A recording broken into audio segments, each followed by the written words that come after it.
Claire Bennett had always been more comfortable around animals than people. Growing up on a ranch in Texas, she'd watched her father care for livestock with dedication and patience. After veterinary school, she took to field work like a duck to water, traveling from town to town, ranch to ranch, healing the creatures most took for granted. But nothing in her experience had quite prepared her for Redstone Ranch, or for Luke Carson. The call had come early in the morning. A cattle ranch in rural Nebraska had a mysterious outbreak. Several cows were down, not eating, and growing weaker by the day. Claire packed her gear, fueled her pickup, and drove through miles of empty land, finally arriving at the sun-scorched driveway of Redstone Ranch. As the dust settled behind her, she saw a tall man emerge from the porch, arms crossed, jaw clenched. He looked like a man who carried his burdens without asking for help. "You the vet?" he asked, eyes narrowing. "Claire Bennett." "And yes, I am," she replied, her voice calm but firm. He paused, clearly surprised. "Didn't expect a woman." Claire smiled faintly. "The animals don't seem to mind." That earned a half-smile from him. "Luke Carson. This is my place. The herd's out back. Follow me."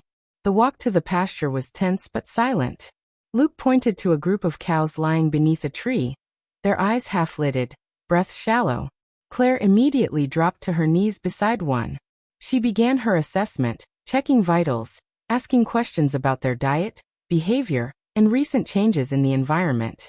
Luke answered curtly, arms folded across his chest, observing her every move. Claire camped out in the barn that night, setting up a makeshift clinic. She took blood samples, observed the animals closely, and documented symptoms. Luke brought her coffee without saying a word, then disappeared into the house. By the third day, the ice had started to thaw, at least slightly. Luke watched as she treated a dehydrated calf, carefully inserting in 4. "You're good at this," he muttered. "Thanks. I've had a lot of practice." He hesitated. "You always travel alone?" "Always. Why?" "Just this place is far from everything. And everyone." Claire looked at him. "Sometimes that's exactly what I need." Luke nodded. "Me too." The bond began to form not through grand gestures but small, shared moments. Fixing a broken fence together. Checking the watering troughs. Eating silent dinners under the stars. He spoke about losing his wife in a car accident 5 years ago. How he buried himself in work to escape the pain. Claire opened up about her ex-fiancé, a fellow vet who couldn't handle the long hours and rural lifestyle. She told Luke she chose animals over people because they were easier to heal. One evening, she returned from the local feed store to find Luke in the barn, gently stroking one of the recovering cows. The tenderness in his touch surprised her. "You're not as rough as you act," she teased. He glanced at her. "Don't tell the cattle that. They'll start asking for bedtime stories." She laughed, a soft, melodic sound that echoed in the wooden rafters. Later that night, they sat outside on the porch, sipping iced tea. The silence between them was no longer awkward. It was comfortable, familiar.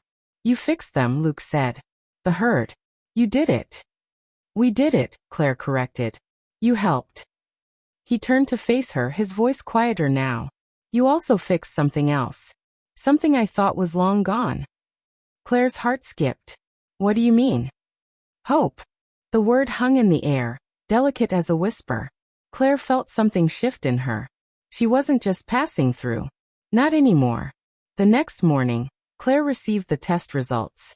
The cows had been suffering from a rare mineral deficiency, likely caused by substandard hay. She explained the treatment plan to Luke, who immediately ordered the right supplements and new feed. That evening, as the sun dipped below the hills, Luke surprised her. "Stay," he said simply. "This place that could use someone like you. I could use someone like you." Claire looked at the ranch, the cattle, the quiet beauty of the land, and then at Luke. "Are you sure?" she asked.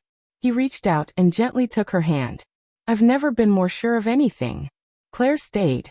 She moved into the guest house and turned it into a small field clinic. Together, they worked the ranch, healed animals, and shared sunrises. Slowly but surely, Redstone Ranch became not just Luke's home, but hers too. Months passed.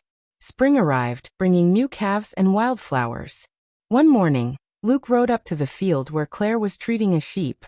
"You've got dirt on your nose," he said, smirking. Claire wiped it, laughing. "Part of the job."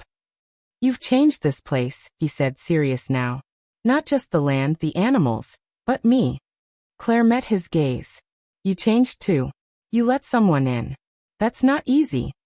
He dismounted, walked over, and gently touched her cheek. "I let you in." She smiled, eyes brimming with emotion. "Then let me stay." "I was hoping you would." They embraced softly, a new kind of peace settling between them. Days turned into weeks, and Claire's roots deepened in ways she hadn't imagined. The guest house became more than a clinic. It became a home. They hosted community vet days, offering free care to local farmers. Claire brought warmth and connection to a town that had grown quiet over the years. And Luke? He softened, laughed more, and even started humming tunes when fixing fences. The townsfolk noticed, whispering about how the vet with kind eyes had brought color back to his world. One evening, after a long day helping deliver a calf, Claire stood by the pasture watching the sky turn shades of lavender and gold. Luke walked up beside her and slipped his fingers into hers. "I used to stand here alone every night, wondering what I'd lost. Now, I stand here grateful for what I found." Claire looked at him, a smile blooming. "You didn't find it, Luke. You created it. With me." He turned, pulling her close. "Then let's keep building it. Together." Their kiss was slow, honest, born of silence and trust, not spark and fire. And it was perfect. In that moment, under the open sky, with cows grazing in the distance and the wind whispering through the trees, Claire knew she was exactly where she was meant to be. She had come to Redstone Ranch to heal animals, but what she truly did was mend hearts.